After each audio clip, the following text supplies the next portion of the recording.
8-এর ভূগোল পড়াবো। হ্যাঁ, ভূগোলের মধ্যে চ্যাপ্টার নাম হচ্ছে মৃত্তিকা। কি নাম? মৃত্তিকা মানে কি বুঝলি? মৃত্তিকা মানে মাটি, যেটাকে আমরা মাটি বলি। এখন দাঁড়িয়ে আছে কিছুর উপর, মাটির উপর। ভূগোলের যে বিষয়টা নিয়ে আলোচনা করবো সেটার নাম হচ্ছে মৃত্তিকা। এবার এটা হচ্ছে মৃত্তিকার একটা ছবি আঁকানো, ঠিক আছে? এই ছবিটা আমি ড্রয়িং করেছি। এই মৃত্তিকা কয়টা ভাগ থাকে, ঠিক আছে?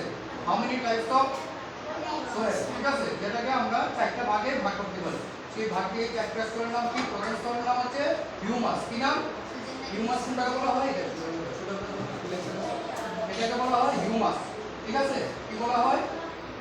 প্রথম স্তর হিউমাস। সেকেন্ড হচ্ছে বালি পলি মিশ্রিত, এটা হচ্ছে বালি পলি মিশ্রিত মাটি, দ্বিতীয় স্তর। এটার নাম হচ্ছে দ্বিতীয় স্তর। তৃতীয় স্তর হচ্ছে বিচূর্ণীকৃত শিলাস্তর। কি নাম?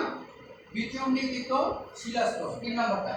লাস্ট হচ্ছে মূল শিলাস্তর, এই জায়গাটা হচ্ছে মূল শিলাস্তর। তাহলে মৃত্তিকার কয়টি স্তর হলো? 4টি। কি? প্রথম স্তর হচ্ছে হিউমাস, দ্বিতীয় স্তর হচ্ছে বালি পলি মিশ্রিত একটা স্তর, তৃতীয়টা হচ্ছে বিচূর্ণীকৃত শিলাস্তর এবং ফোর্থ হচ্ছে মূল শিলাস্তর। তাহলে অলরেডি 4টা। মৃত্তিকার কয়টি স্তর পাওয়া যায়? 4টি স্তর থাকে, ঠিক আছে? প্রথমত 4টি স্তর থাকে। এখন তোমাকে যদি কেউ বলে মৃত্তিকার কয়টি স্তর থাকে, তুমি কয়টা বলবো?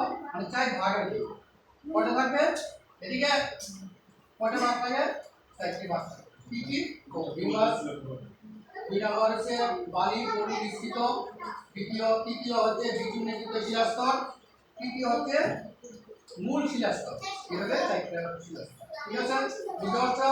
কালকে তোমাদের বাড়িতে কাজ দেওয়া হচ্ছে, কালকে এই চারটা তোমাদেরকে আমি দিয়ে দেবো, ঠিক আছে?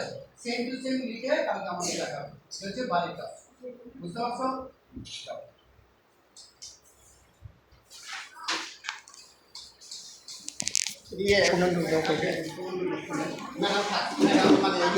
ভিডিও করা লাগবে না।